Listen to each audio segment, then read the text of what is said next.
Good evening, everyone.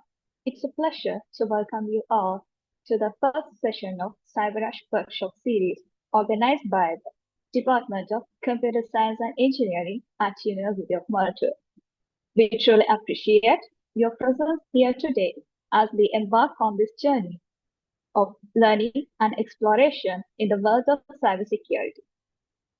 As we all know, CodeJam by CSE is a special competition series organized by the Department of Computer Science and Engineering at University of Moratuwa in celebration of its 40th anniversary. This series features 3 competition streams for undergraduates, including Codex, Datafront, and CyberRush, and for school students, CodeJam Future Minds.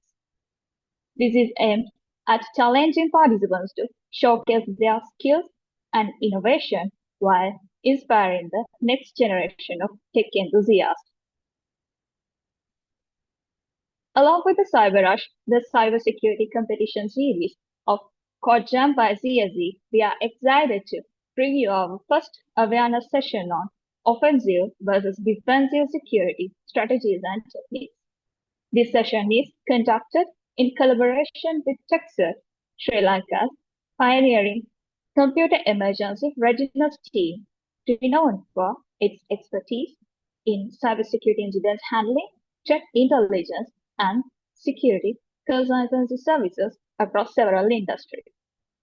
Today's session is exclusively designed to provide valuable insights into both offensive and defensive security strategies, helping us better understand the techniques used to safeguard digital assets by recognizing the threats that challenge them.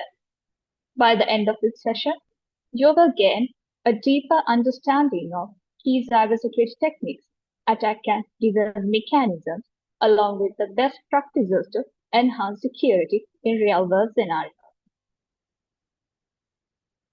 Now, it is my privilege to introduce our esteemed speaker for today's session, Engineer Kushan Sharma, who serves as the Chief Executive Officer of TechCERT.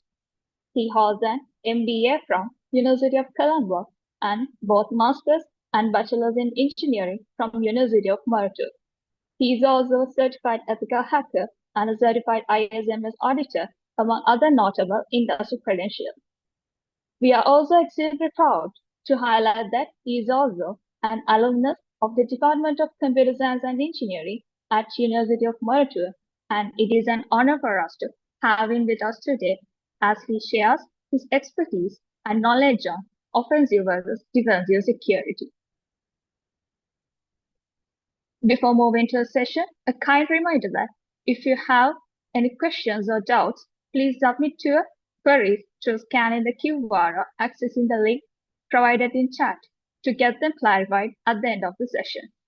Now, without a further delay, let's dive into the fascinating world of cybersecurity, where we will explore offensive and defensive security, the strategies, techniques that plays a pivotal role in shaping cybersecurity landscape. Dear sir, the screen is out to you.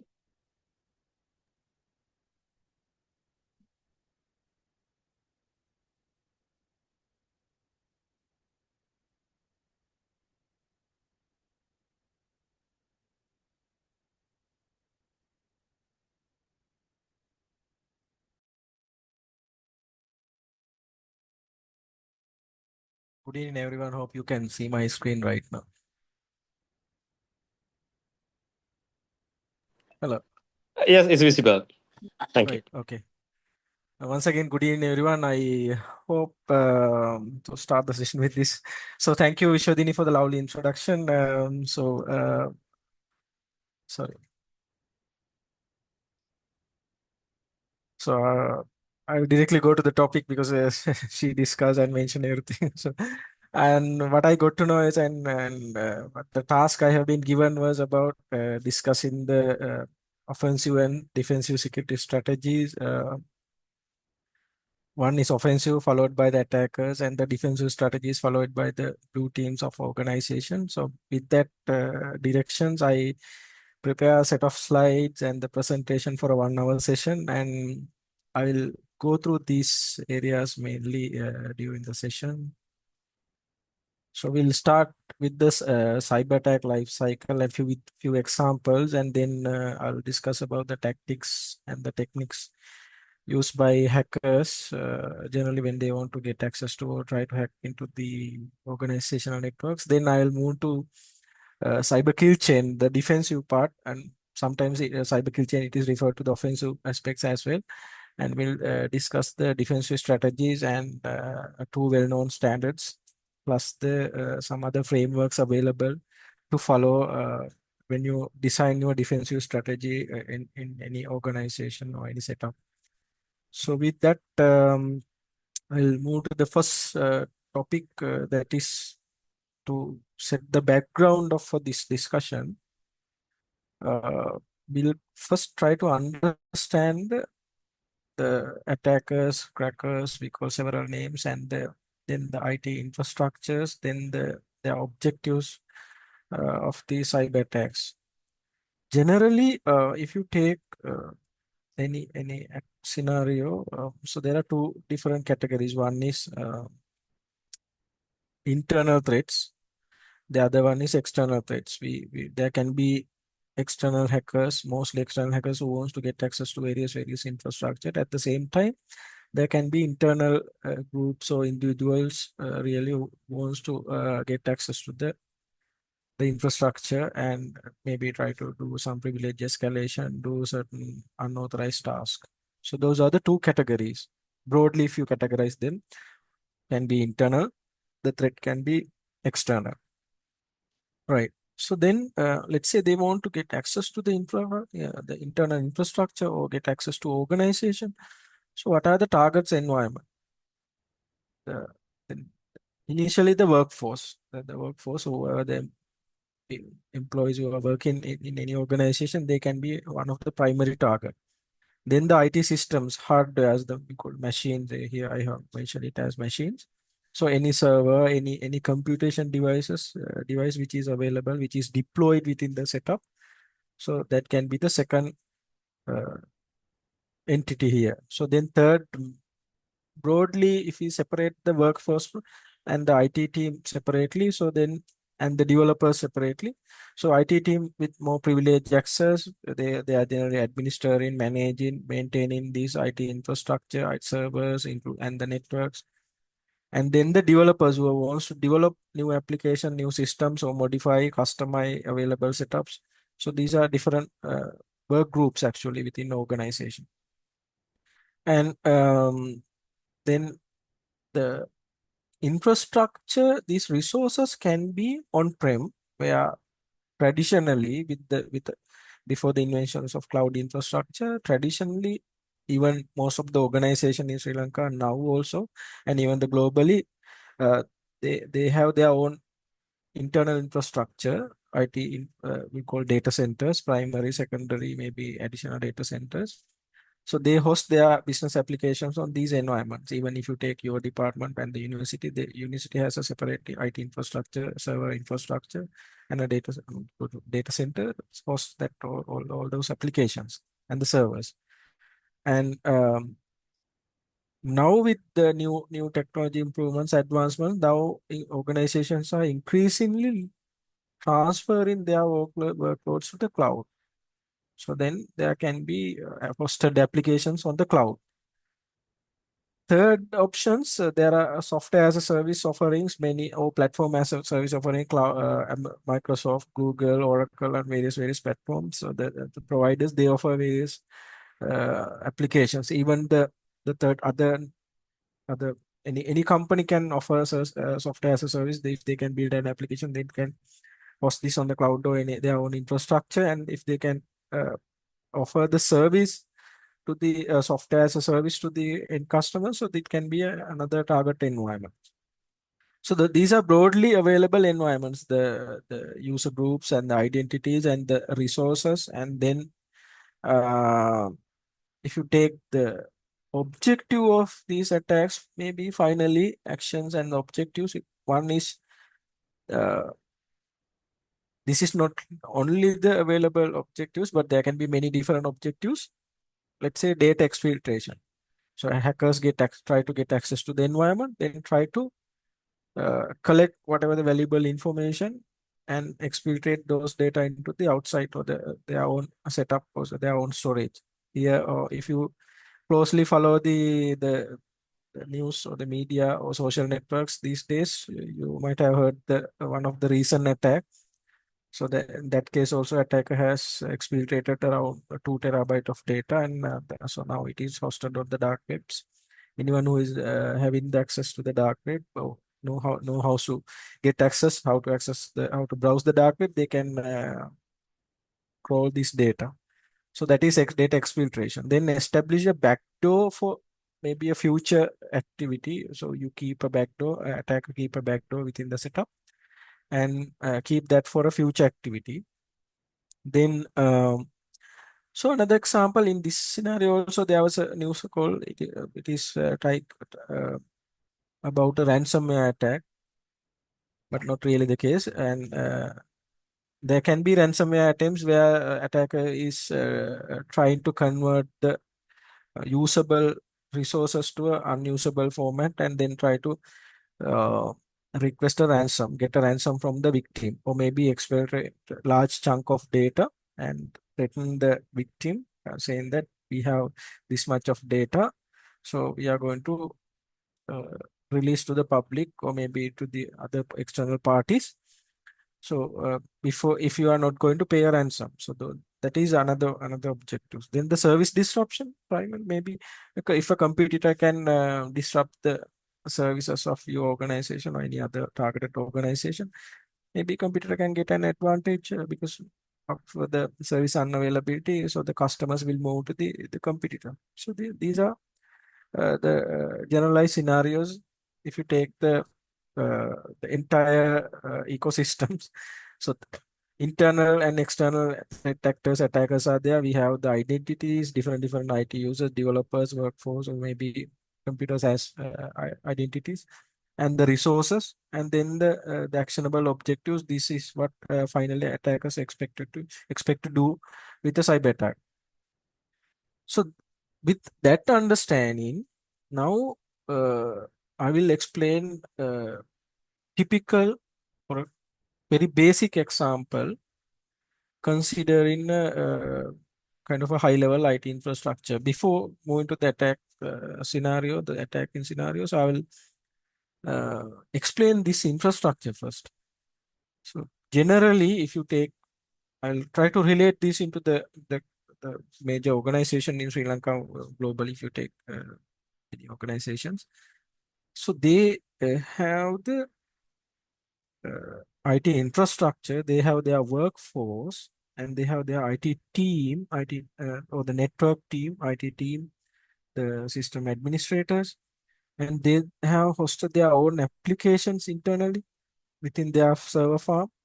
And this is what I call high secure zone, where only the application that are internally accessible are hosted here. And then the DMC, demilitarized zones, these are the application or the workloads that are open to the internet are hosted here. And then there can be the other workloads available on the cloud as well. So now with this infrastructure, we have we have the perimeter firewall. So this is the point I'm going to start about about the defensive part. So the perimeter firewall primarily to allow only authorized access to the internal infrastructure, and there's an internal firewall also. So with this firewall, we can regulate internal department wise, internal business units wise, or the application wise access from, let's say, this particular user wants to access application one, so he can with the firewall, internal firewall, that access can be created and granted to the application one, or maybe application two likewise. So this, with the internal firewall, we can customize the access to these internal resources. And if when about the perimeter, with the perimeter firewall, we can customize access to the servers located in DMC. Now, with that detail, with that hypothetical setup, I will explain each of the stages of this attack, and then I will try to relate this into the thinking pattern of a hacker. So now first I will introduce the stages of the attack. Then next slide I will try to relate this into each stage of the cyber attack, like the thinking pattern, or how to start the attack, how to move to the infrastructure, exploit the setups. So likewise, I will divide all these stages into different stages. Now, so this is actually a legitimate user who has been given access to the application one.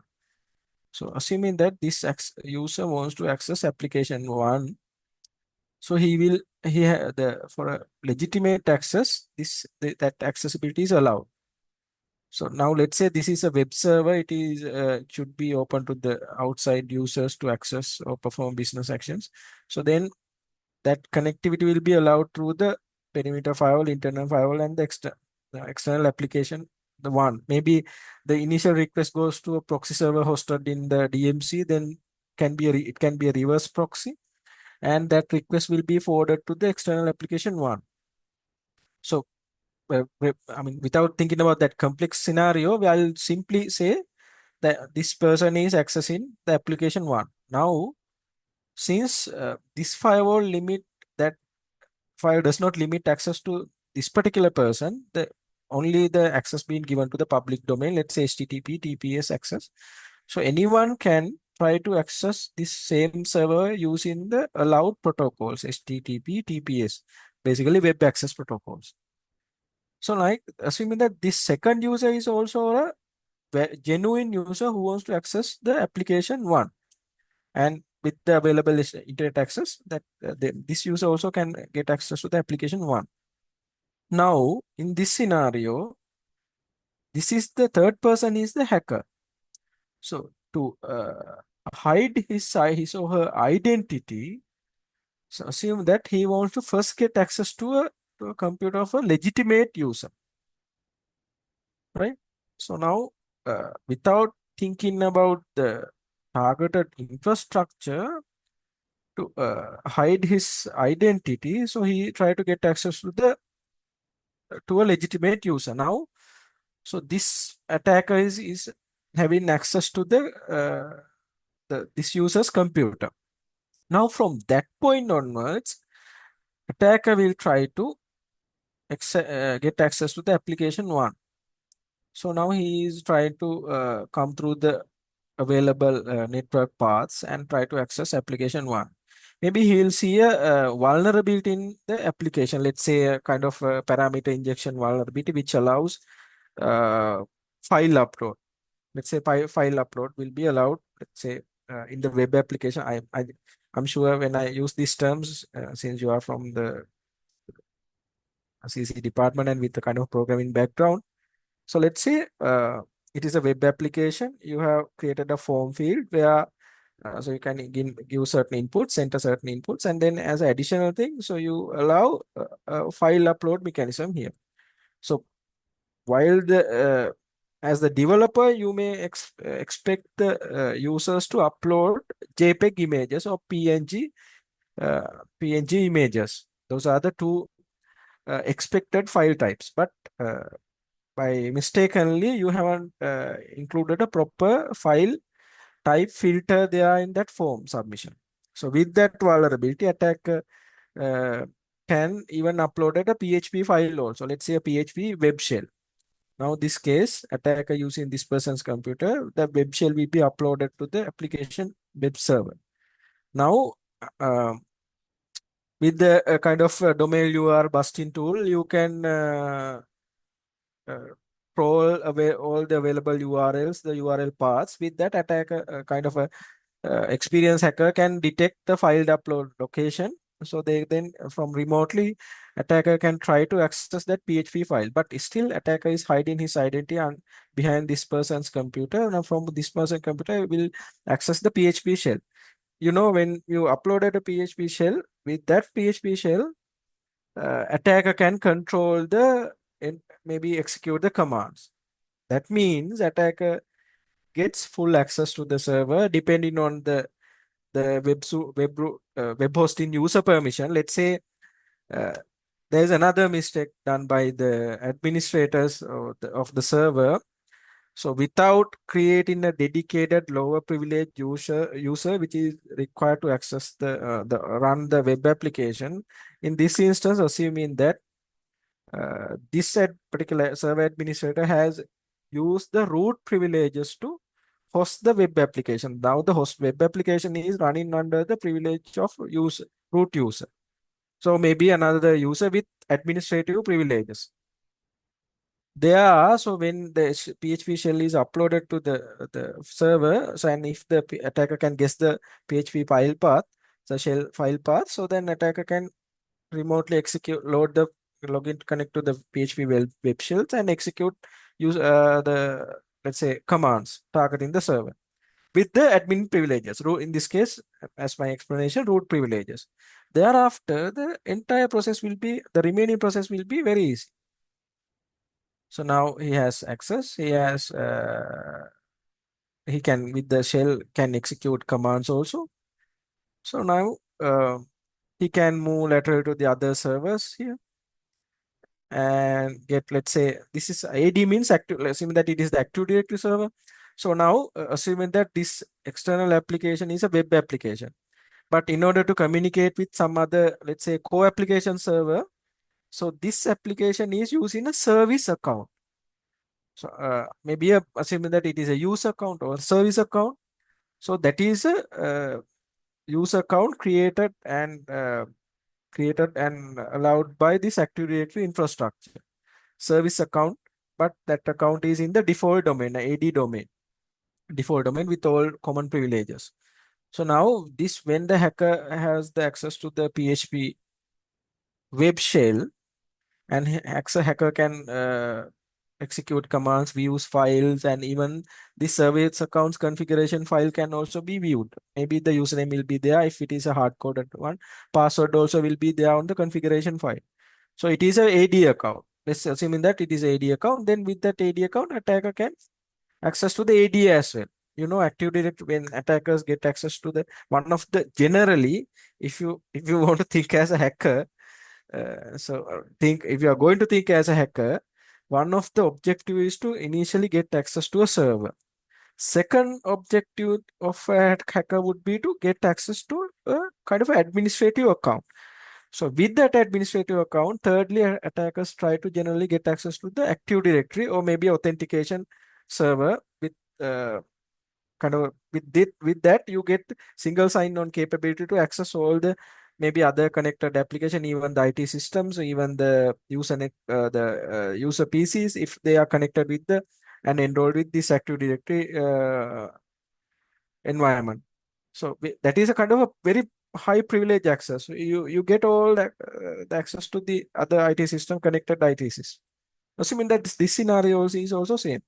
Now with that access, you can, if you are the hacker, you can move to the IT PCs. So IT PCs, even from there. So let's say then attacker got a valid credential with, let's say, the service account I mentioned earlier. With that, attacker can get access to the user PC from there.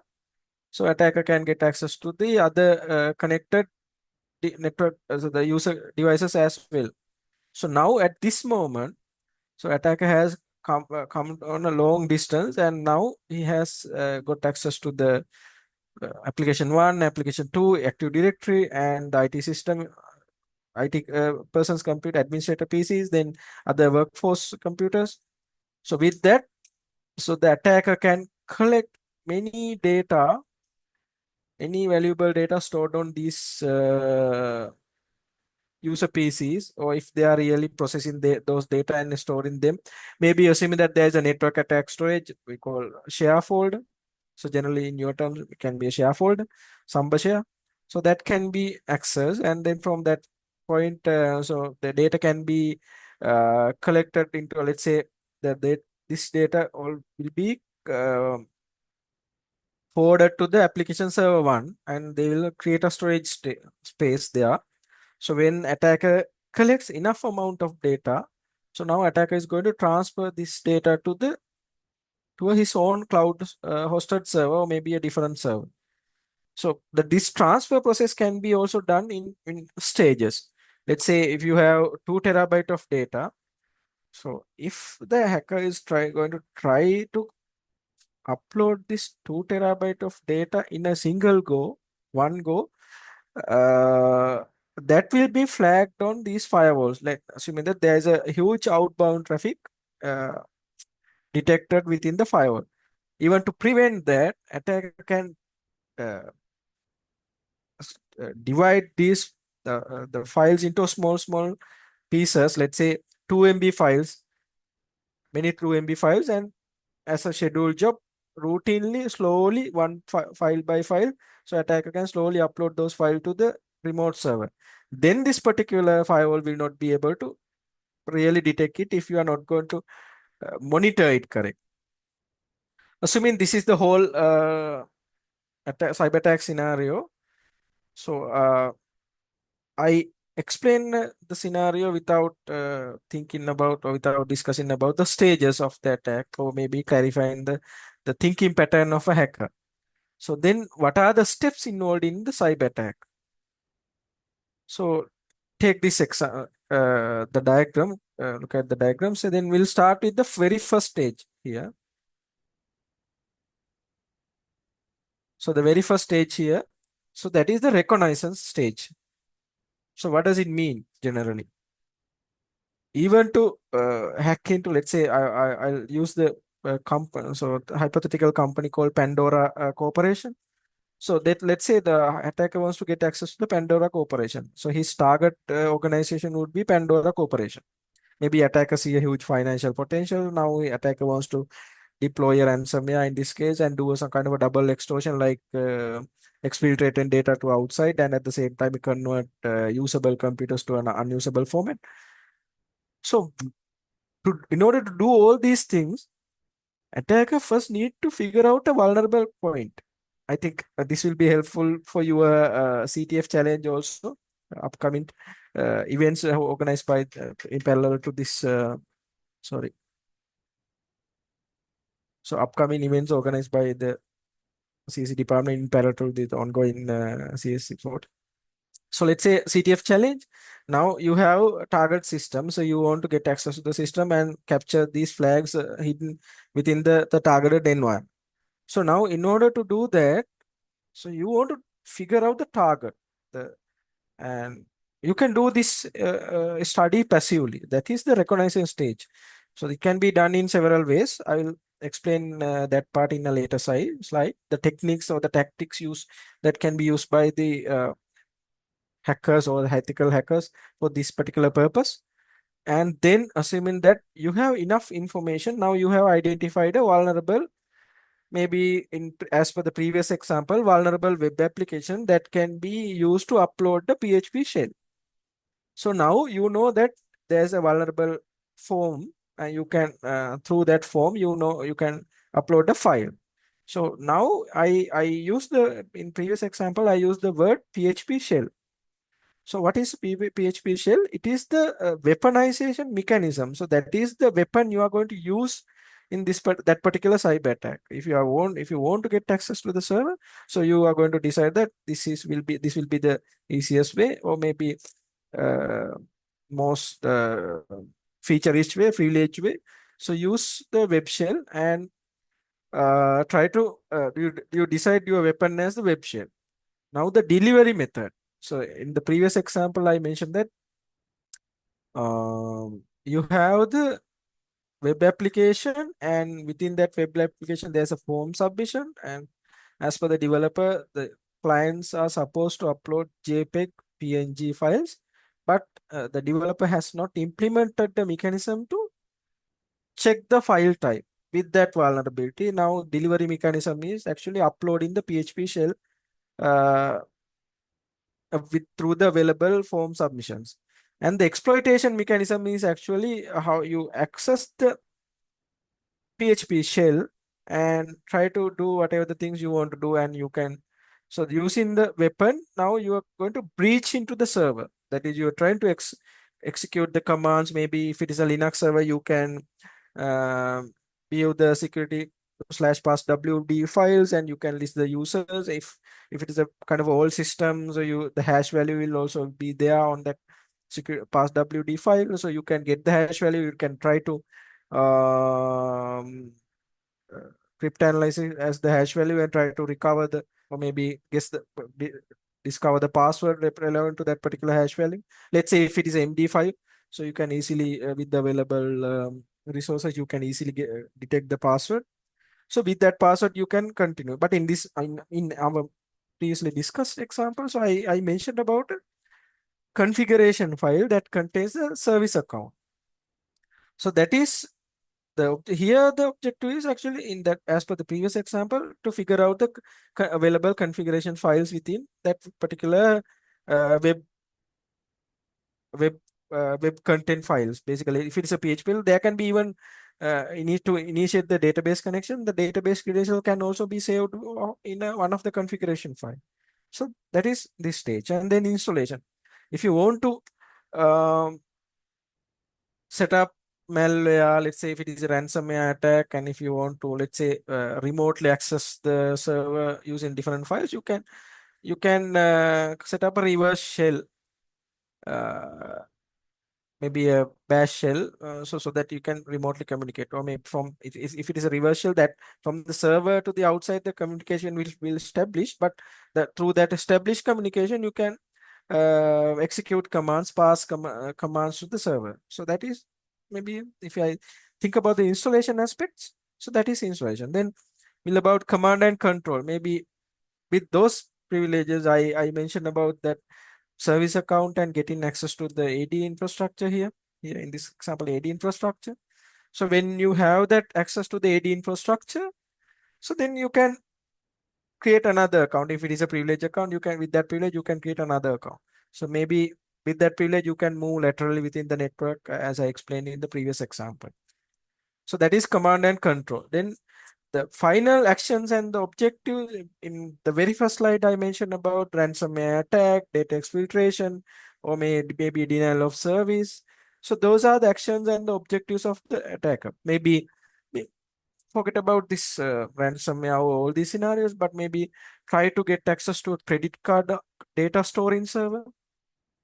So within the banking infrastructure, there are servers that store credit card details. We call generally track one data, track two data. If you have the credit card track two data, so with the, let's say, card number, verification number, the expiry date, all these data, so you can create a clone of the credit card, or maybe you can use those data in a separate platform to perform a e-commerce transaction. So likewise, so there can be many possibilities. If the objective is to get a financial advantage, just still set of credit card data, or maybe sell that credit card data on the dark web for others to use. So many different options. So these are the generally 7 stages: reconnaissance, weaponization, then delivery, then exploitation, then installation, command and control, finally achieve the target objective. With that understanding, I will discuss another example. Right. This is, so I'm going to relate this example to all the 7 stages I have discussed so far. The very first thing, reconnaissance activity. Recognize against the organization. So you can think about people, security processes, technologies to discover more information about the, let's say, if you can discover the email database, so email list of all the employees, then you can launch a phishing attack with an particular attachment, and you can circulate that email to all the employees. So maybe 1 or 2 employees will click that attachment and try to install it. If there are no proper EDR, XDR, or anti solutions to prevent, detect the malicious nature of that particular payload and prevent the execution of that payload. So that particular malware will be installed on one of the user computers, and it will create a remote shell to the reverse shell to the attacker. So then we'll give access to the particular computer. Maybe that can be the target. So then, okay, let's say now you know the IT systems, then you want to figure out a way of getting access to the infrastructure. As for the previous example, public facing application. So now, as the second stage, public facing vulnerable application, now the attacker is going to exploit the available vulnerabilities on the public facing application. As the third stage, obtain administrative credential. In my example, I hacker wanted to get administrative credential. The hacker first found a service account credential. From that, hacker got access to the AD and maybe even create a AD account, or maybe scratch the data, memory dump, or take the memory dump out of the server and cryptanalysis the memory dump, and you will be able to find valid authentication session tokens, or maybe hashing values. So with that, you can do further cryptanalysis to detect passwords or valid. You can maybe reuse the session tokens. So get connected over the VPN and get an RDP session. Likewise, these are the 7 stages. Now, privilege escalation in this previous example about this. So the step 5, installation and the command and control. These stages are related to privilege escalations here. So now password cracking can be done outside, because if you have the memory dump, and you can use that dump and use the certain crackings and gain more access also. And maybe the final objective, exfiltrate data and use for financial advantage. Here I mentioned during this discussion, this explanation, I mentioned one thing very clearly about if you don't have that EDR or XDR solution. So the phishing attack here, I mentioned about that. Phishing attacker or the hacker can circulate a malicious file. The file will be executed if you do not have proper detection mechanisms within the targeted end user PC. So now, let's say, assuming that a solution is available, I especially wanted to highlight this fact because we tested this, and now this type of malicious the malware is coming up with the new availability of ChatGPT like environment. ChatGPT API. So this particular scenario, all the 7 stages are there, but I will take one particular technical fact here. So now this delivery part, everything will be happening. Let's say attacker is delivering a phishing email. That phishing email contain a script or a file, but it doesn't have any malicious content, nothing to do with any abnormal activities, abnormal things, but it will have access script, or the script will be executed, and the functionality of that particular script to forward relevant instructions to the ChatGPT API. So here my instructions are to dynamically generate the ransomware payload and download, then execute the payload. So since it is a very unique scenario, and since it is a newly generated payload, the information related to the ChatGPT generate payload will not be available with EDR solutions, right? So in this was tested on Microsoft Defender. But Defender couldn't detect this scenario, even though it's one of the leading solution. So we could execute that dynamically downloaded, newly created malicious payload within the user PC, even the detection mechanisms are there. So now with ChatGPT, even generating phishing attack or creating the fake website and everything, fake infrastructure, even generating malware. There are worm GPTs there, so it will help you to generate malicious payloads. So like a different environments are available now. The hackers can use these technologies to create new content easily. So now with that point, okay, my question, let's try to answer this question. Do you think that all the steps in a cyber attack are performed by a single person or a team? What do you think? Will it be performed by a single person or a single team? But reality is actually different. So if you take all these attacking scenarios, now you take the very first one, my explanation about that PHP shell. Hacker wanted to get access to the infrastructure. Hacker saw a vulnerable web application. So he figured out the available vulnerability. But so he used the web shell as the weapon here, attacking weapon. the web shell has been developed by a different party, and it will be hosted on another party who is selling this kind of weapons tools for malicious intent. So that particular web shell, you maybe developer group one must have developed the web shell, and group two must have hosted that and selling that web shell, and the third group actually got access to the web shell and used the web shell to get access to the hypothetical organization I mentioned, Pandora Corporation there.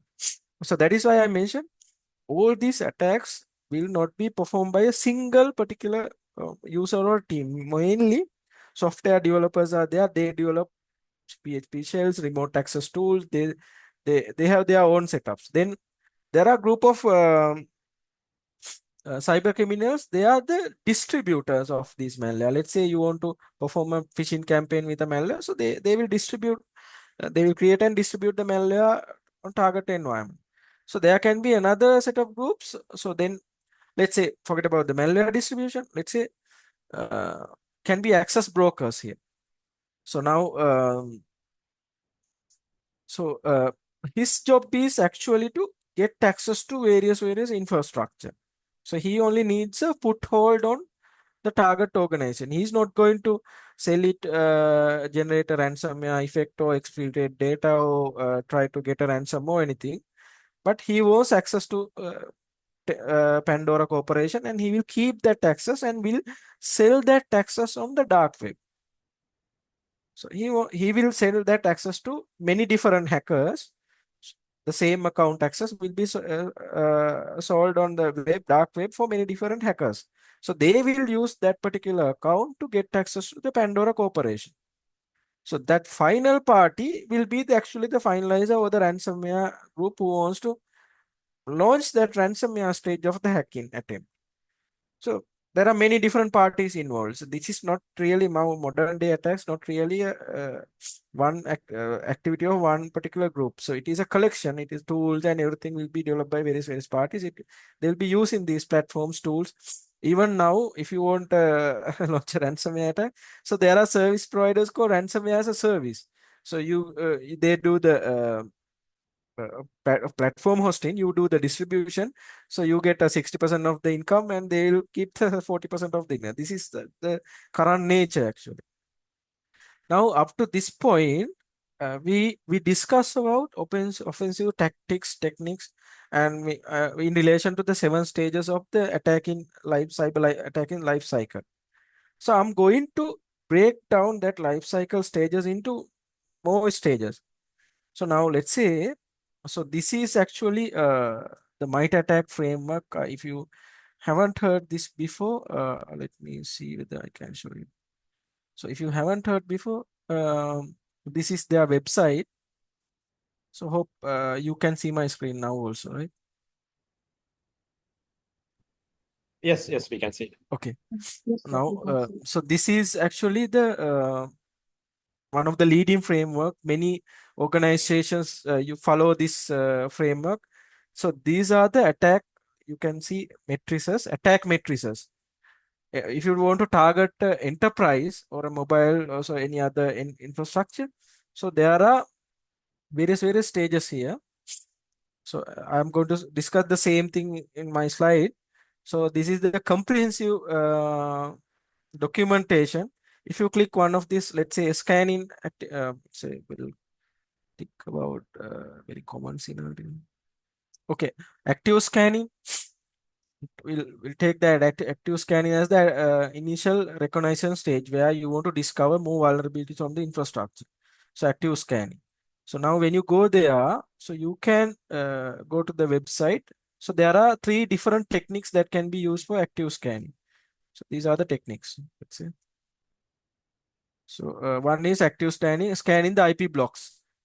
So second one is vulnerability scanning. The scanning the IP blocks means you don't want to discover all the available vulnerabilities, but you want to discover the target IP addresses, target host list. So you know the particular IP blocks belong to an organization. If you don't know, you take one application, you figure out the public IP and figure out the relevant IP blocks. Let's say /8 / let's say 29, 28, Likewise, you can create the subnet blocks and then try to do a scan as a hacker. I'm thinking here as a hacker.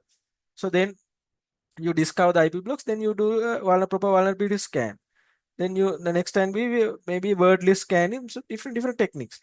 So likewise, you can if you can explore through all the scenarios here. So this of course contain almost all the techniques used by hackers so far in various hacking attempts. When the researchers, they do perform the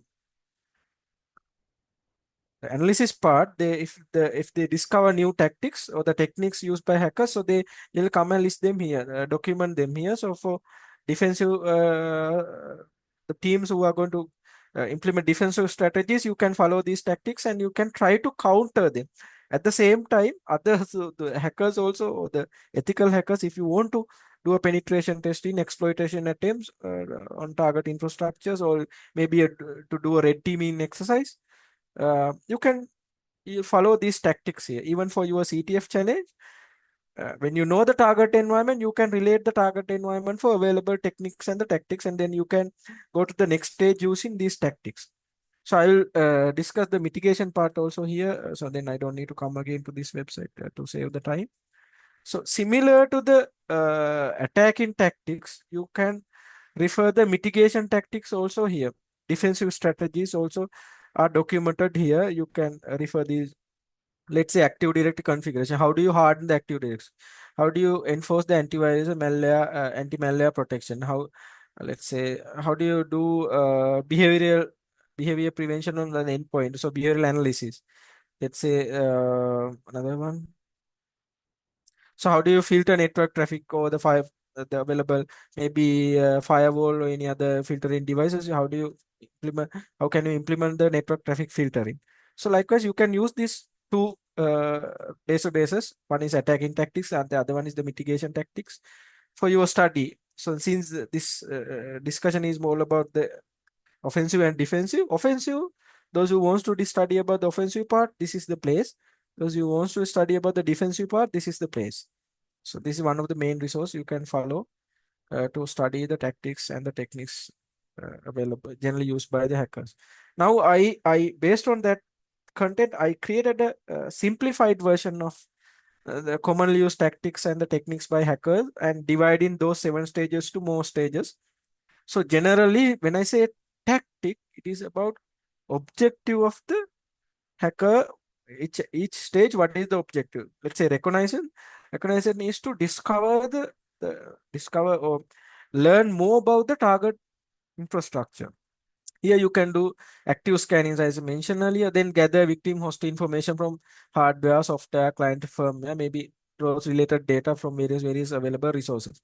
And the network related data, search closed sources. You can search paid private, let's say that you can search the dark web using paid services, and or you can search these places using threat intel services. And also there are something called open source intelligence, OCN platforms, open source intelligence platforms, where you have public databases, public places. You can crawl those places and get the valuable information. So if you are thinking like a hacker, so this is one way of searching that data. When you have that data, when you know the target domain, target systems, now you want to develop resources that can be used for uh, hacking attempts, actual attacking attempts. Now here, resource development means, let's say you want maybe user accounts, acquire access brokers. Let's say, as I mentioned earlier, you contact access broker, try to get a valid user account for a target domain. Even there was a lapsus hacking group called lapsus. There was a famous hacking attempts targeting Coursera, various places, even leading companies that got hacked from the second group. So what they did was they openly declared anyone who is going to give a valid credential for a target clients, target organization, they paid a cash amount in advance. So that sometimes that was a valuable tactic for them, and they got access credentials from insiders as well in these scenarios. So that is one way of doing that. and then acquire infrastructure. Maybe you can take if you want to launch a DDoS attack, you can hire a botnet. So you know the target domain, you know the botnet infrastructure. You can go and talk to them and get the service from them. Likewise, you develop the mechanisms here. Then initial access. How do you get initial access? So there are various techniques, and if you can refer that documentation, but I'll take few things. Then exploit public facing applications. So in my very first example, public facing web application, try to exploit it. And then supply chain compromise. So what is supply chain here? So there can be Pandora Corporation. They have different service providers. Let's say there are 10 there are 10 servers. 5 servers are being maintained or administered by a outside party. So they have outsourced that administration to a third party. Maybe we call it's called Pandora XYZ company. So that XYZ company is the service provider here. Assuming that the XYZ company's IT infrastructure is not secure. So it is not secure, then the hacker get access to that particular infrastructure. From that particular infrastructure, the Pandora Corporation has allowed XYZ organization to connect to the Pandora Corporation resources through a VPN, already established point-to-point VPN. So when hacker get access to the XYZ, hacker easily get access to the Pandora network as well, because there is a already established network. So if you can search the one of the famous hacking attempt called Target supermarket chain in US. So in the past, so they got a serious cyber attack. They were a victim of a serious cyber attack, but that attack attempt came from in this case the kind of a service provider here. So likewise, then the execution scenario, exploitations you can do. Then persistence means how do you want to stay there? So uh, even though you get access to the infrastructure, you can't retain the access for a longer period. To do that, you need to maybe sometimes what attackers does is, let's say there is a vulnerable application, attacker himself is going to set up a compensation controller, patch the application so that another hacker can't come to the infrastructure. Silently, attacker can stay within the infrastructure through a backdoor. Attacker maybe will access the infrastructure, but not using that particular initially exploited vulnerability. Maybe they can schedule set up scheduled jobs, or maybe the event triggered executions. Maybe the attacker send a bit pattern only for that particular bit pattern. The malware will be start execution. Otherwise, the malware will be stayed as a dormant malware within the infrastructure, will not be detected. So the various tactics are being used. Then privilege escalation I discussed earlier. So what are the possible tactics? The techniques can be that can be used for privilege escalation. One is access token. One is getting access to administrator, the AD-like infrastructure, the account manipulation. Then create and modify system processes. So right, then we'll move to the next slide. So then credential access. Okay, in my example, I mentioned about getting access to configuration file and reading credentials. Now, that is one way of doing that. Oh, if you do not get such a privilege or such an opportunity, uh, maybe attacker as a hacker, you can try to launch a brute force hacking attempts, and then try to brute force the available user account on a internal web application. Maybe you will succeed, maybe you will not. Then you get a memory dump and try to do the cryptanalysis on that memory dump and try to discover figure valid hashes, password hashes, then try to recover the passwords using those hashes. Then, or maybe use a valid session token. Likewise, you can get credential access. Then discover, you can do various things, log discovery, password, maybe so maybe you can access to network shares and you can discover valuable files. Then lateral movement, about my very first example, initially got access to the application one. Then how do you move laterally within the to the other places of your organization? So that is how attackers plan their activity. There are many ways of moving laterally to within the network. So you can use native services, utilities available on Windows and Linux infrastructure. You can, without detecting without evading the detection mechanism, you can use those native mechanisms to move around the network. You don't need to run install a nmap or a port scanner. You can use just netutils kind of netstat kind of netutils type of services or the processes to execute a port scan without detecting without maybe evading the available techniques.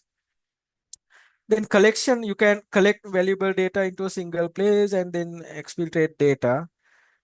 Command and control, you can, if you want to keep the foothold, you can execute command and control mechanisms.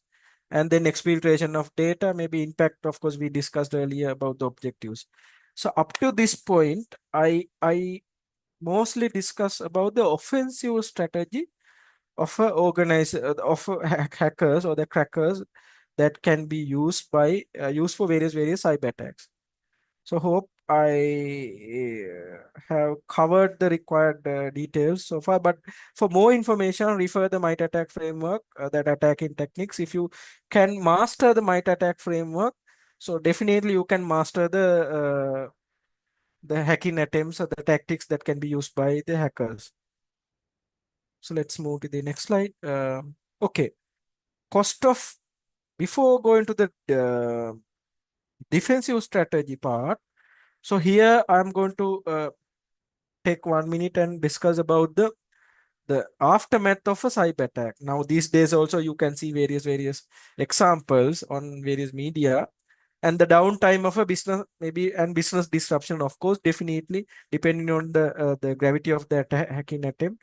So there will be a business downside, and the forensic investigation cost. So the amount of cost you will have to pay for investigation, then so especially this is with the current news articles, public relations, stakeholder values, and the reputation of the organization. So those are key concerns. You need to, everything ultimately come to will be calculated to a cost. So along the resources you will have to, amount of resources you will have to spend or uh, have to direct to resolve that cyber attack. So all these ultimately will be accumulated to the cost factor.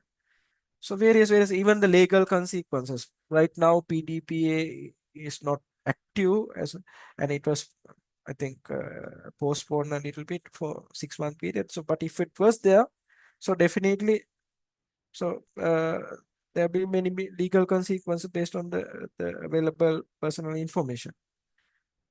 All right, that is about the aftermath of a cyber attack. And mind you, I want to mention one thing here. So we discuss about the offensive strategies, but without the permission of a target host infrastructure, ethically we can't launch a cyber attack, or we can't do these activities. But the hackers, that is why we call hackers crackers. So they perform these things, but those are illegal activities. But as ethical hackers, with the permission, you can evaluate the system. That is what we do really. We get the permission from client organizations and we do these activities with their permission to, with good faith, to discover issues and then come up with defensive strategies to rectify or counter those issues, or maybe compensation control to minimize the overall risk vector. Right. Then with that, how can we defend our IT infrastructure? So that is the other question we need to answer. Okay, now, so in order to discuss the defensive strategy, so I'm going to use again those 7 stages I discussed earlier and try to come up with several questions that, as a, sorry, let's say defensive team, the blue team of your organization. Sorry, give me a minute. As the defensive team, the blue team of the organization. So you need to, now hereafter you are going to think as a blue team or the defensive team, and you need to come up with answers for these questions.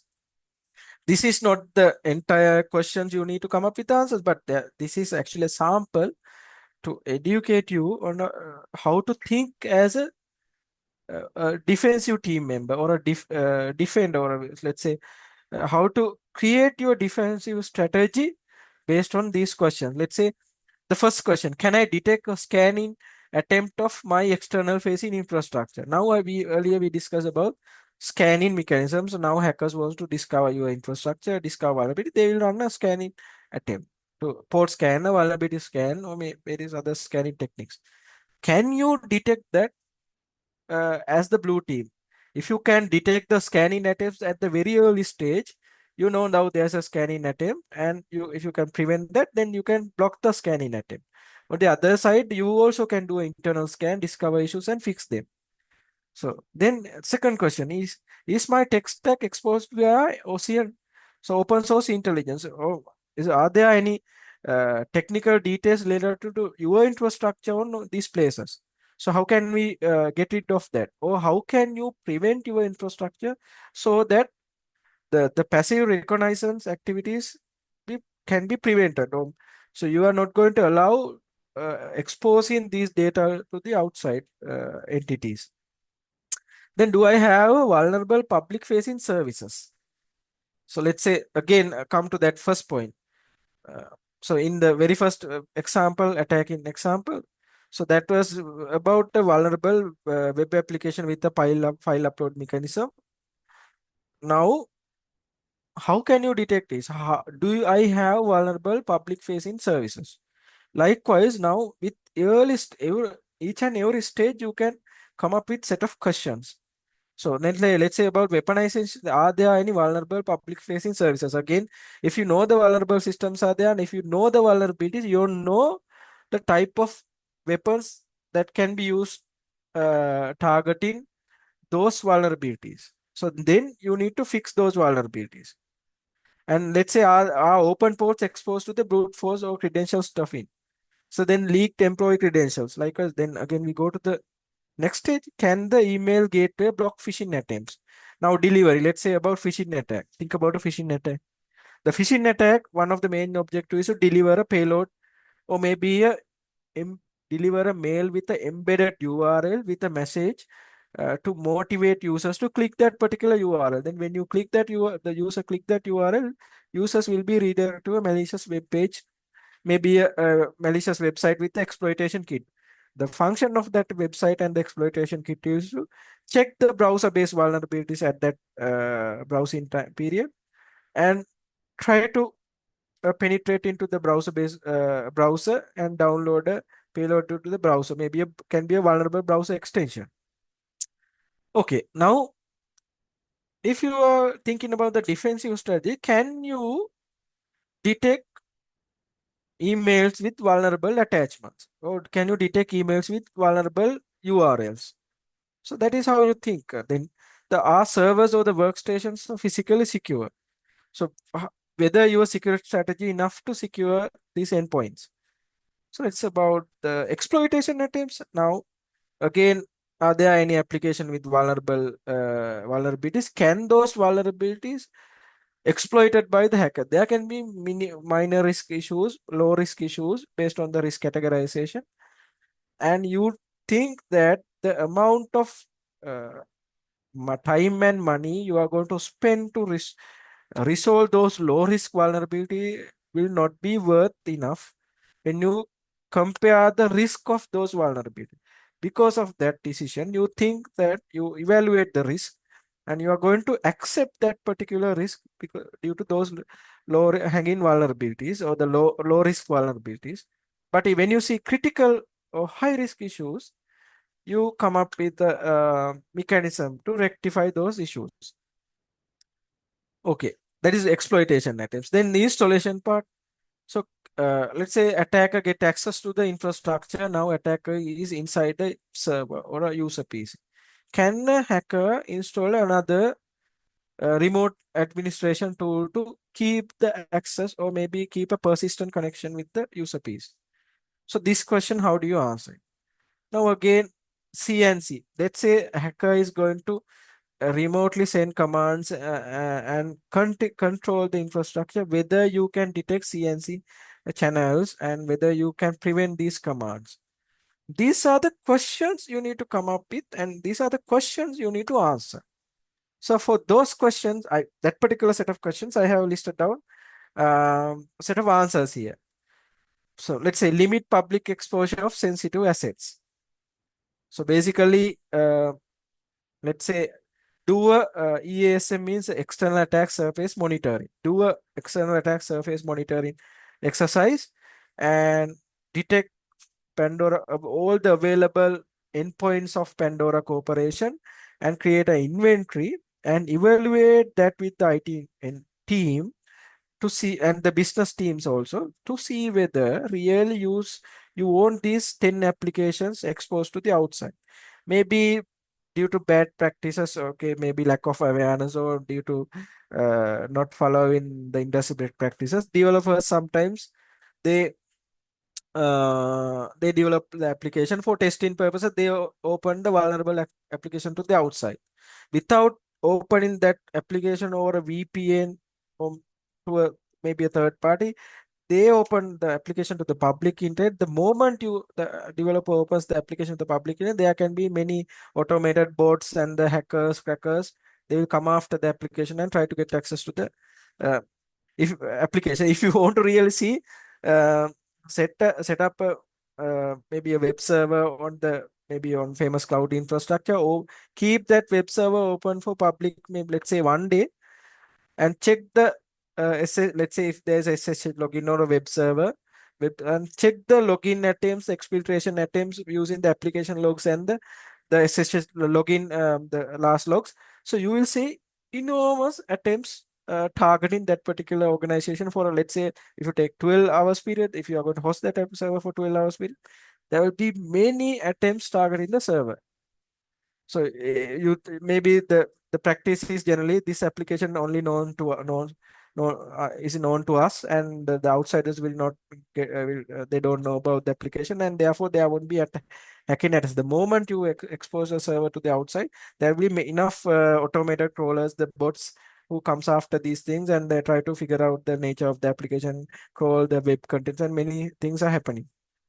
So right, we were at this recognition stage, and these are the techniques we can think of.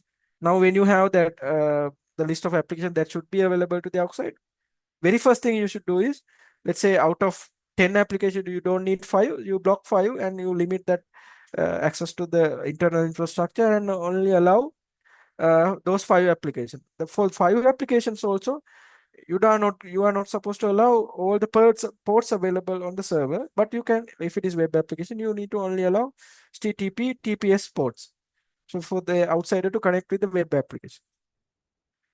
Likewise, then weaponization part, then subscribe for threat intelligence feeds and and anticipate new tools and so you can even MITRE framework you can refer, and you, when you get the threat intel and you follow the threat intels closely, and you think about the new attacking attempts strategies, and you try to relate that strategies to your infrastructure and try to come up with a solution to counter those attacking attempts.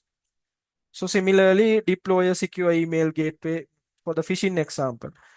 Deploy a spam filter, secure mail gateway to prevent those things. Let's say if you take EDR, XDR solution, and so even though the attacker managed to bypass your mail filtering solution, and when users try to open the attachment, install the attachment, maybe this XDR, EDR, endpoint detection and response system, extended detection and response system, will be able to see the abnormal nature of the attachment and try to analyze it and block it.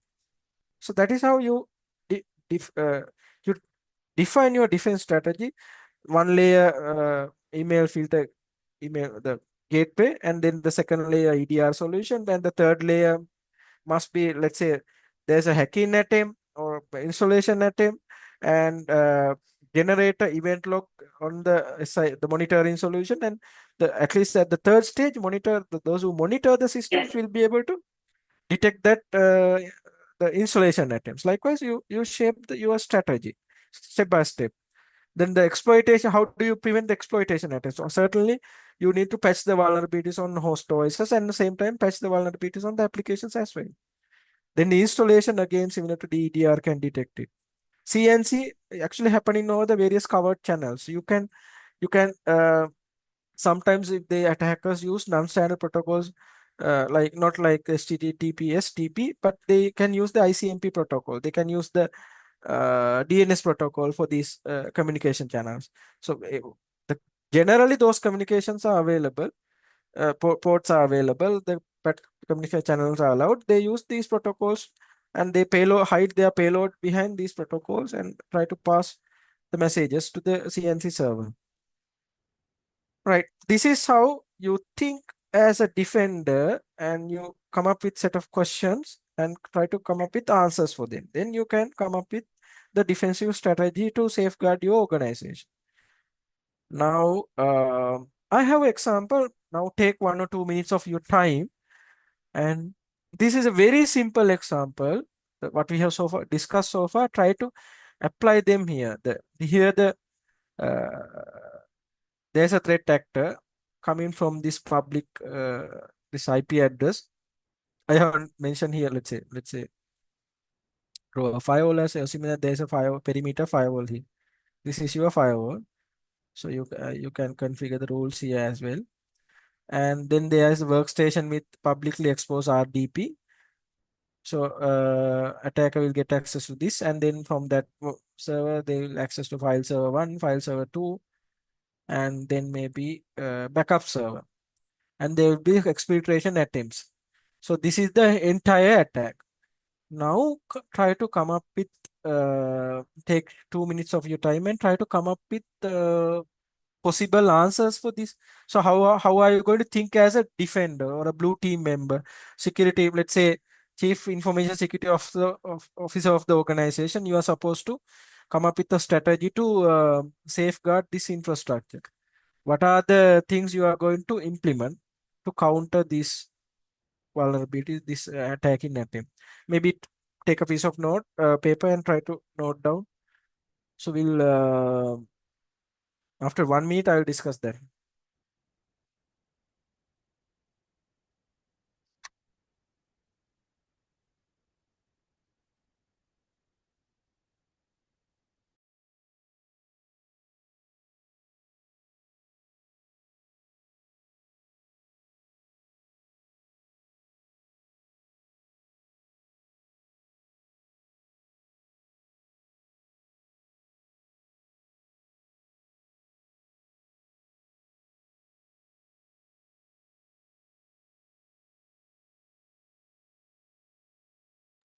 So okay, now let's say this firewall, the firewall is there. So I mentioned it earlier. So if the firewall can be configured to prevent this publicly exposed RDP service, you can certainly prevent this particular cyber attack. At the same time, assuming that now the RDP is as the first step, you are going to prevent this. Then the RDP service, and because these administrators should not be generally visible to the ports, and the services should not be available to the outside. Anyway, you need to block all these things. And if someone knows the RDP access, you need to provide a VPN access to that particular user. But that again, authenticated VPN access, maybe definitely with a multi-factor kind of authentication session. So then the only the allowed entities will be able to connect with the server. So then here they have a file server access, file server to maybe assuming that laterally move within the RDP connection, again getting RDP access, or maybe from Samba share here. So all these things can be detected and blocked. Let's say you create authenticated share access, or maybe prevent RDP access from public facing systems and only allow RDP access. Let's say you can deploy a privilege access monitoring or management solution in between this setup. So here, let's say any access to these internal servers should come through the PAM, privilege access monitoring solutions. We call privilege access monitoring solution. So users will get, let's say there is IT team member here. IT team user will get access to the PAM. From PAM, the session will be initiated with the file server 2, 3, the backup server also. Then any activity is going to administrative activity will be recorded within this solution and will be monitored by the security operations center. So likewise, you can come up with various strategies and try to maybe as an exercise, when you have a time, so try to come up with available security strategies, solutions to prevent this kind of attack. So this is again, I'm relating the discussions to the might attack framework. So this is the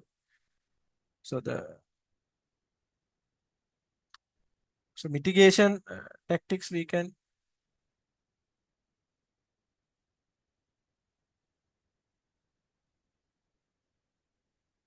So mitigation tactics we can use here. So again, I will take few things like active directory configuration. You can harden your configuration so that there won't be default root users. Many subunits will be organized. OUs will be organization units will be there. Customized policies will be there. Access policies, access rights will be there. Then EDR solutions. Then the backup data, encrypt sensitive data, of course. Then if in the recent attacks also, if that particular bank could have encrypted their sensitive data, they could have prevented this information leakage. Only the encrypted files will be exposed to the outside, but the particular sensitive information will be not be disclosed to the hacker even during the cyber attack attempts here. Then the filter network traffic. In my previous exercise, filter network traffic, RDP traffic, filter that, and so that none of the outsiders can RDP to the internal servers. So then limit software installation, MFA solution. Of course, this network segmentation is one of the key control that should be considered. Segment workloads into micro segments so that particular one hacking attempt or one exploitation or a compromise of a business application will not affect to the will not affect the other applications. The attacker who is having access to application 1 will not be able to move to the application 2 if those two are in two different logical segments and the firewall filter rules are available properly to prevent kind of RDP access from one server to the other server or SSH access from one server to the other server. So likewise, you can you can think about these strategies. All these are documented on this might attack enterprise mitigation strategies. Probably you may search that.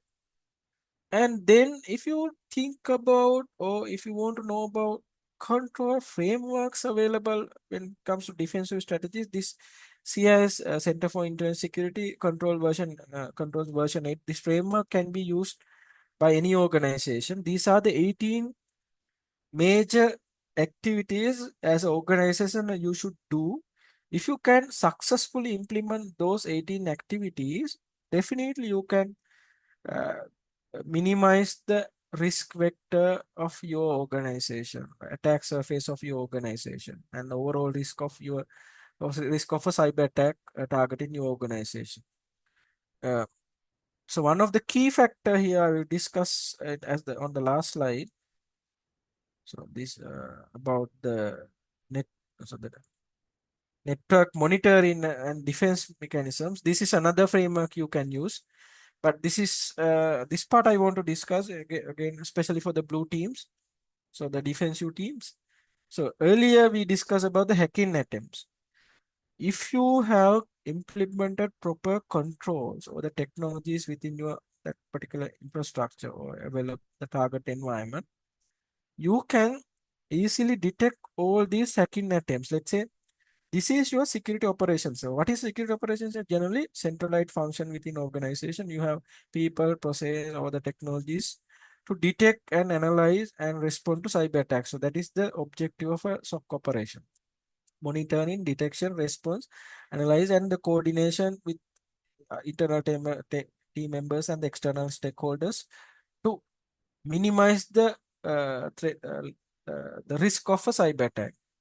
For that particular purposes, you need to collect artifacts from all these sources. One is data inventory classification, DLP, maybe data leakage prevention or inventory solution. Classification about sensitive data. What is sensitive? What is confidential?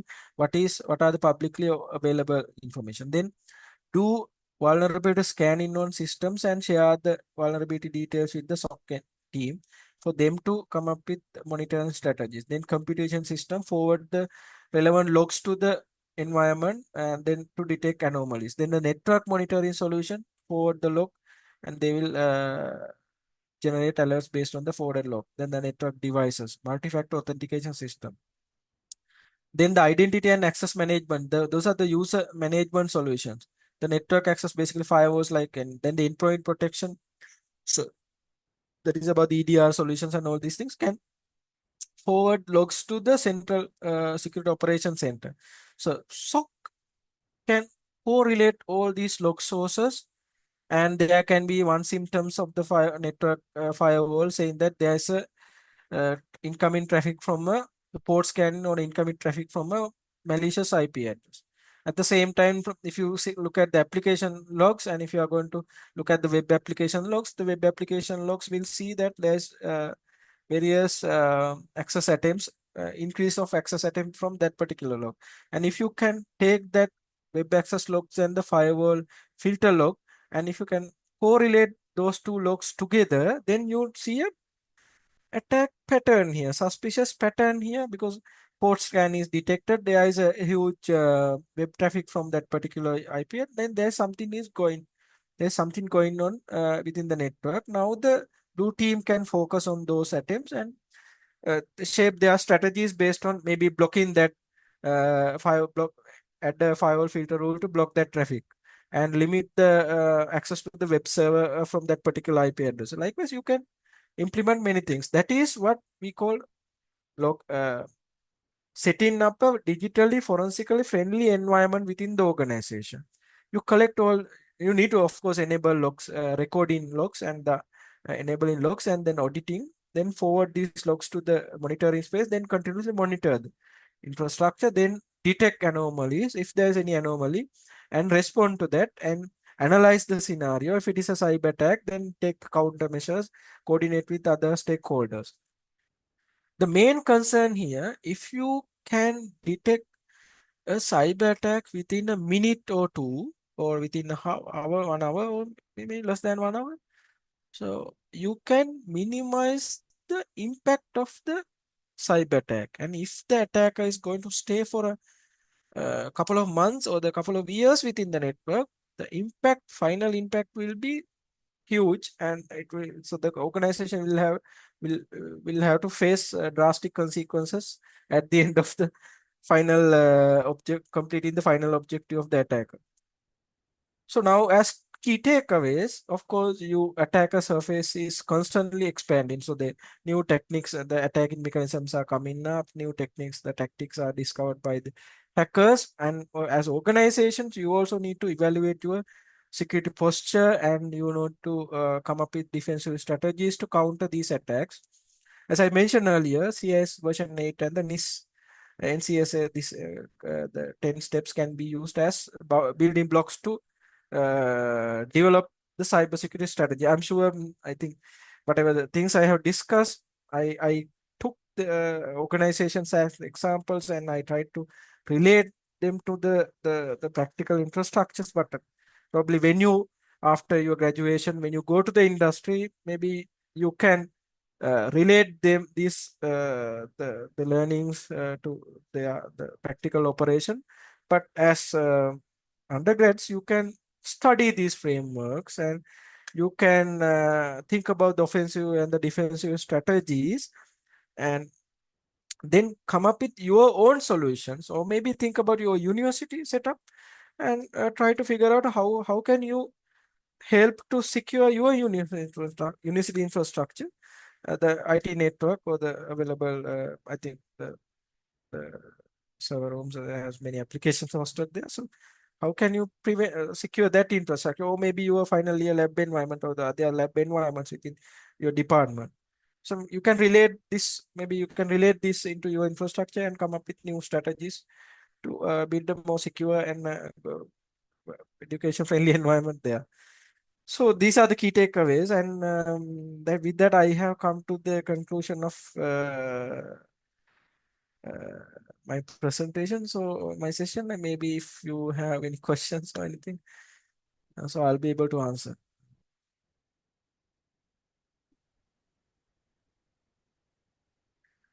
Someone, I think Anjula has asked, can't we use a jump server to the RDP machine? Yes, I think he is referring this example I have mentioned here.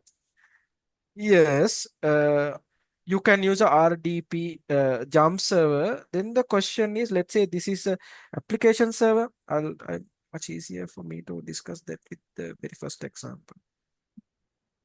So I forget about these animations. So like, let's say your jump server is Jump server is one of this server, and it is located on the DMC. Now you want to get access to the jump server. Again, if you are opening RDP access here for the jump server, public access to the jump server, it is same as you are exposing the application to the outside. So, but if you can have the jump server RDP access, but it is through a VPN connection. VPN user should be allowed through the perimeter firewall. VPN client should be installed on your PC, and you should have a valid account. You will be assigned a valid IP address, and that particular IP address through the firewall should have access to this jump server, and you can come to the jump server. Only the jump server IP address, let's say 192.168, let's say 168, maybe any IP. So that particular IP will have access to the external application, but not the user getting direct access here. From the jump server, you can have the access, but only the jump server will have access here, but not the outside connection. Outside communication should be regulated and allowed on need basis with least privileges to the particular jump server. This jump server can be a Linux server or a Windows server, any server, but even this jump server can be that particular, what I mentioned about the privilege access solutions. So all the solutions I mentioned earlier, it can be a PAM also. So you can set up the PAM solution, privilege access management solution, as the jump server here. So that will use connect to the PAM, and then you can communicate the PAM. From the PAM session will be initiated with the internal server. And again, if you take, let's say,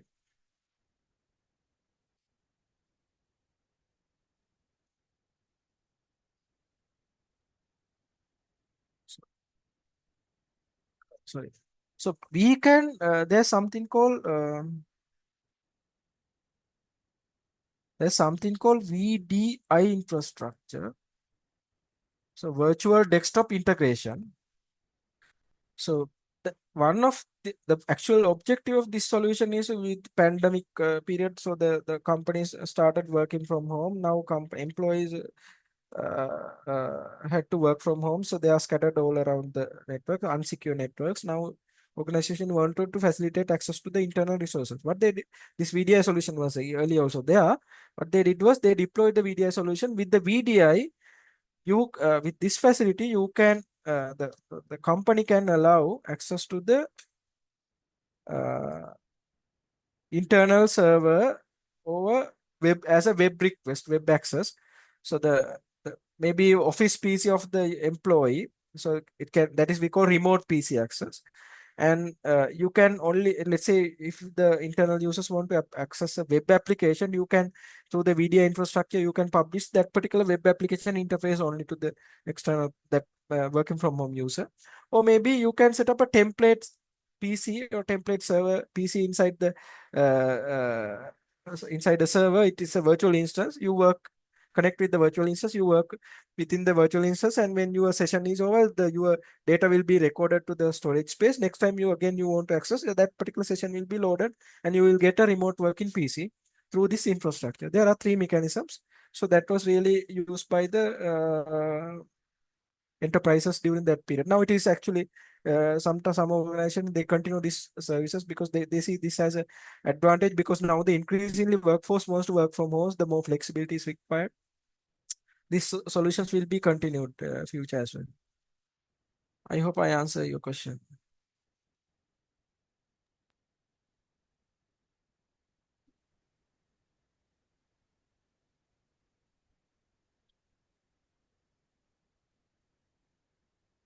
Okay, thank you. So, yes, sir.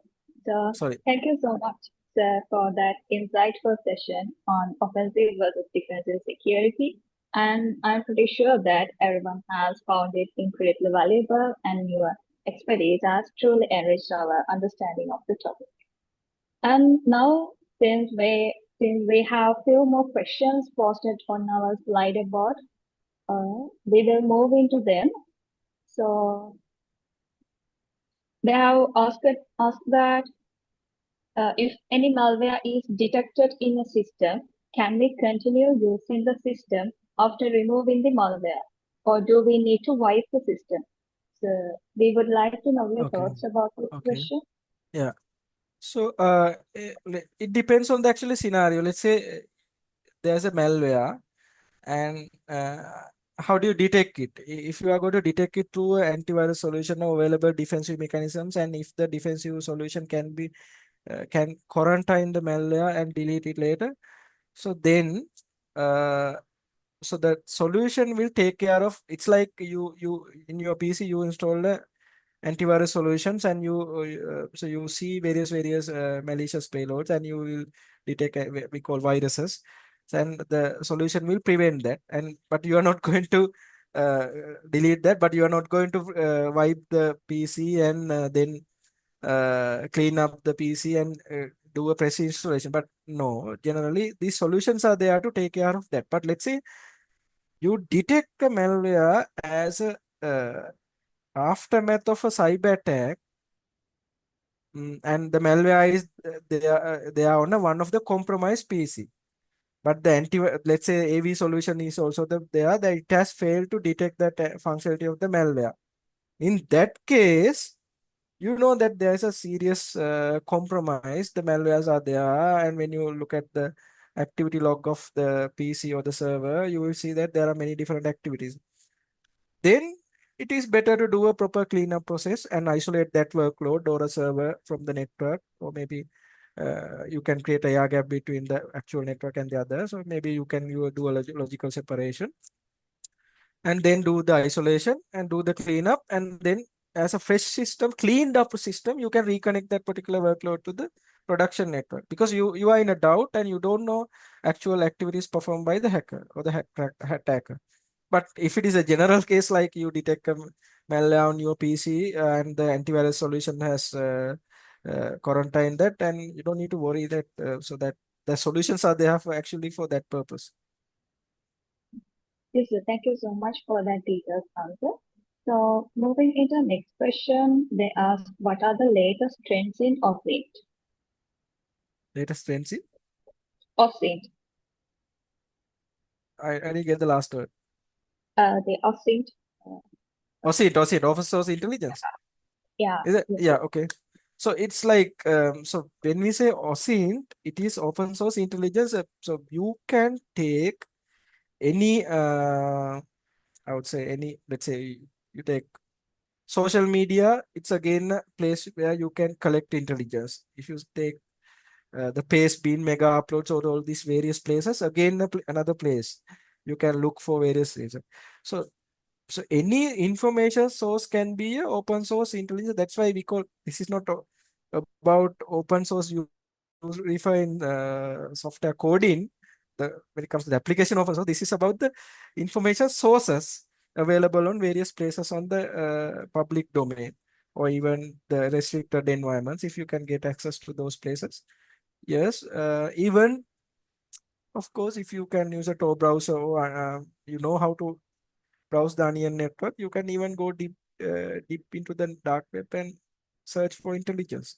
And there are various forums, various chat, telegram groups, signal groups, so you can connect with those groups and get more information. Even with the chat GPT also now, you can add up extensions like various Calvary, which from Hudson Rock. Likewise, various extensions are there. So you can integrate those extensions, these information sources.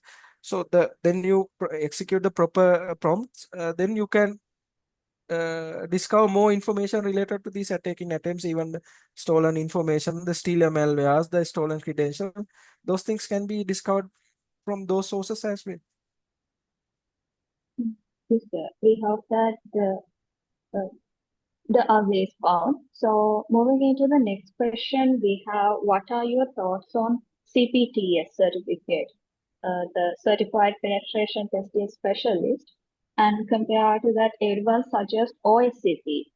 The certificate is also better. So which one would be the costly Okay. In and my what would be the understanding, the OSCP, I'm not sure about the cost of the other one, but OSCP is a kind of a leading certificate. If you can complete OSCP, yes, that has a good value. And I since you asked that question, I think when I come to the one day when I came to university also I discussed this matter. I want to highlight that point here as well. Information security or say subdomain cyber security is not only about vulnerability assessment and penetration testing. So it is about 5%, 10% of this entire thing. But unfortunately, most of the university graduates or even the industry, uh, in the industry also, we see everyone tries to do the VAPT. They need to try to master the VAPT part. Try to hack into the network. They do the hack the box, the various platforms. They do try to master on those places. Those try to acquire more knowledge on that aspects. But if you think about all the other domains, this is about 5 to 10% of the entire thing. But what we really see is we won't, as I think, as engineering graduates, I suggest you to think about this designing aspect, real engineering work. How do you securely design a network? How do you securely design an application? So not just about like the very first example, you can develop a web application with available knowledge. And when you develop the application, yes, whatever the functionality expectation will be there, but whether it is a secure application, have you developed that application in with secure practices? So how do you more securely develop the application? That is the real engineering part in my perception, my belief. So you need to, yes, you can do VAPT, and yes, that there are opportunities, but more than that, if you can master those areas like the real engineering, the value additions, designing aspect, I think there are no much more qualified engineers outside in the market for those areas. So there are a lot of penetration testers we call ethical hackers. There are many people, many engineers, many specialists, many analysts, but uh, not really into that particular segment. Even let's say SOC operation, you take, so there are many SOC analysts. SOC analyst means you sit on in front of a dashboard and you view the threat, whatever called alerts that generate through the SOC, SIEM solution or various other means, and you try to view one by one, and the level 1 SOC analyst function would be to escalate it to the level 2, level 3. But if you can be a level 3 engineer where you do a real analysis of the setup to figure out the root cause of the attacks, then you do real engineering. But being a SOC analyst will not, I think, in my and as per my view, so it's a kind of it's like in the apparel industry, you do some. You are just an employee there on a production line. You do one particular task and do that, and then ultimately you will slowly learn. But if you can master that fundamentals and go one step ahead and be a real engineer who does the real analysis part and the designing part, then there's a value. But for the question you ask, OSCP, yes, there's a real value, real global value for that OSCP certificate. Other one, I'm not sure because OSCP is expensive and has a value also. Thank you, sir. Thank you for so much for that detailed response and for the valuable insight. And we have two more questions and we will quickly move into those. So we have what is the SecCheat bit in Linux permissions and how can we use it in a CTF? Ask the question again? What is the set group ID bit in the Linux permissions, and how Yes. can we use it in a capture the flag challenge? Uh, for that question, I don't know how can you use it. The CTF challenge, it depends on the capture flag scenario. Whether if you Yeah, have something to do with that Linux settings, then it is yes. But it is just a file. How do you set a permission or a but let's say if I understood it correctly, so there are file permissions you can grant permission based on the available values. So that is just a parameter. But if you relate that into a CTF challenge, it totally depends on the scenario. Actually, without knowing the scenario, I will not be able to answer that. yes, sir. Thank you so much for your response. So we have there are many antivirus solutions for Windows and Mac OS. Hmm. Are there such softwares for desktop Linux available for normal users? Uh, so yes, there are solutions for Linux and Windows and Linux both environments. Linux solutions are there. Even the famous e- famous vendors now, antivirus solution vendors. We generally now we don't talk about generally the traditional antiviruses where you just have the endpoint protection. But now the industry has moved one step ahead, and we are talking about the endpoint detection and response systems where uh, those solutions are capable of detect anomalies within the infrastructure, so the host PC or the server, and take an action. For example, let's say there's a zero-day malware without knowledge, that particular signature or any knowledge targeting a user PC. So now attack user has clicked that and the payload try to install it. The installation will take place because that particular signature specific knowledge they are not available with the EDR solution. But let's say the functionality of that payload is to perform an encryption attempt. That abnormal behavior will be detected by the EDR solution and prevent the file encryption attempt. Yes, the solutions are available for Linux environments. I think all the leading, so if you take all the leading products, the solutions are available. Even you can install them on the desktop environments as well. Of course, there is a cost involvement, but you can install on Ubuntu-like environments as well. We truly appreciate your feedback on that. So finally, we have three more questions for now. So we'll quickly move into that. How can we get access to the dark web? Of that, of course, you need to refer a web article. You refer it. There's a browser called Tor browser. So you can use a Tor browser to get access to the Onion network. The you need to do a proper research, I think, study. Even to detect a valid URL, you need to do a proper study, but enough documentation is available. So the main weapon you need to have is main tool is the Tor browser to access the Onion network. There are other networks as well, but if you are especially talking about the Tor network, so the Tor browser is there. It's a kind of the portable version of the firewall, but it can be installed as well, and you can use that setup and access the dark web. Of course, URLs you should know. You should have a mechanism to figure out the URLs. That Yes, sir. Thank you documentation for is available. Yes. that. So moving into the next question, is there any way to learn offensive security from the scratch without using any advanced tools? I'd like to build virus or malware by my own.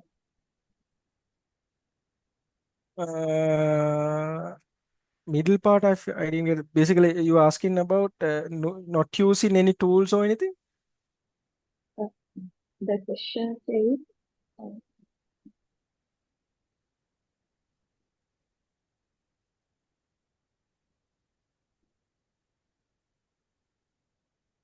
So what I got to know is basically, yes, no, actually, sorry. the question says, is there any way to learn offensive security from the scratch without using any advanced tools? I'd like to build virus type of malware by my own.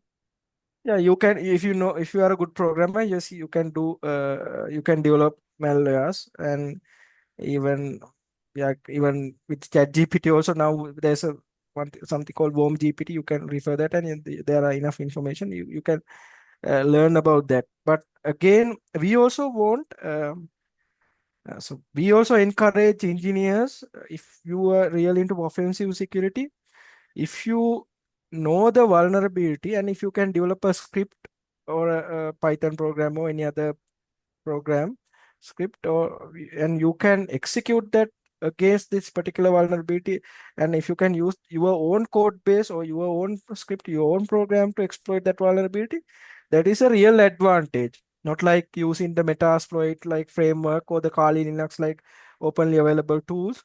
So those tools are always that knowledge base is there, and straight away, uh, for example, typical path of offensive security, let's say discover vulnerability, you know the target, you run a vulnerability scanner, then let's say Nessus or Accutix or like a leading vulnerability scanner, then you know the vulnerabilities, and you know the Metasploit like frameworks are there. You then you define the CVID and the vulnerability space. Even you can upload the Nessus report to the Metasploit, then it will show you the available payloads and the mechanisms also. So then you need to do a execution part. I mean, setting up the reverse shells and all these necessary items. You can just do the execution part. That is easy way of doing penetration testing, but it is not the way you should learn. So if you can develop scripts, you can develop other payloads and uh, do the PT from your own. Uh, that is a great advantage. And again, yes, of course, you will require tools like that. So you don't want to develop proxies, burp suit like sub proxies, like proxy environment to dynamically tamper the communications, the channels, and the data parameters passing through the webs. But as you mentioned, you can learn programming, you can develop malware, you can develop scripts targeting these vulnerabilities. Yes. So resources are available. I think better if yes, if you can learn without using any tools, if you can do it on your own, there will be a real advantage. Yes. Okay, thank you for your detailed answer. And moving into the final question for the day. If one of the organizations where our personal data are stored but compromised, what are the actions that we need to take? Can you ask again the question? If one of the organizations that our personal data are stored get compromised, or when there is a data breach, so what are Yes. the actions that we need to get on behalf of ourselves? Okay. Two different aspects, the technical aspect and the legal aspect, two different parts. I think legal aspects you are covered by the PDPA, Personal Data Protection Act.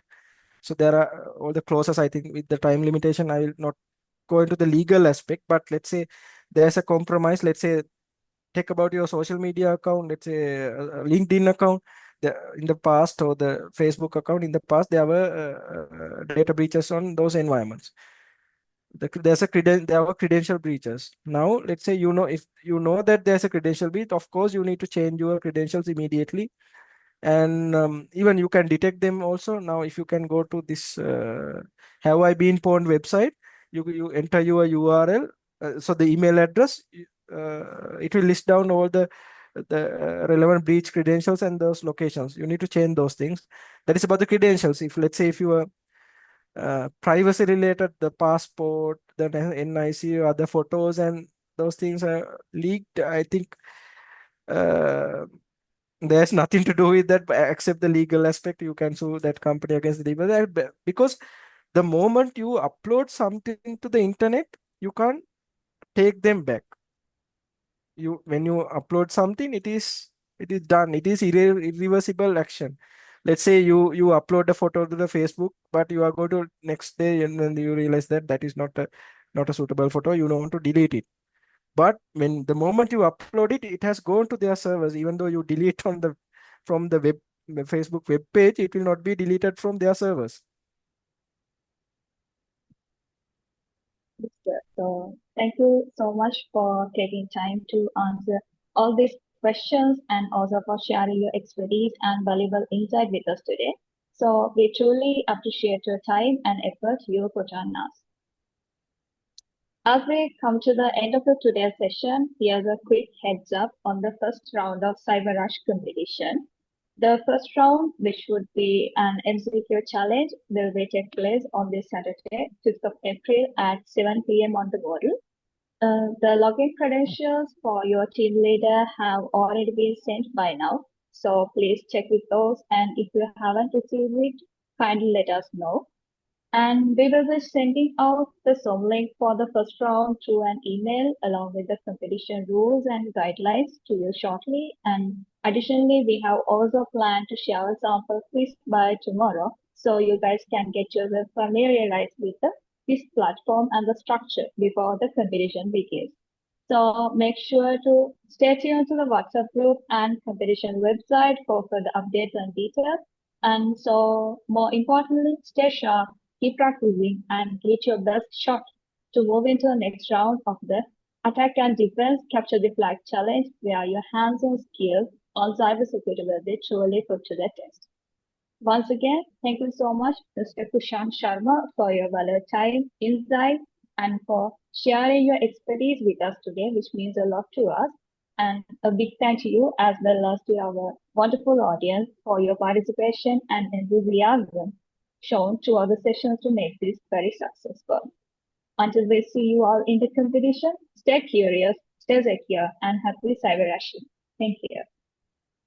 Thank you. Thank you, everyone. Good night.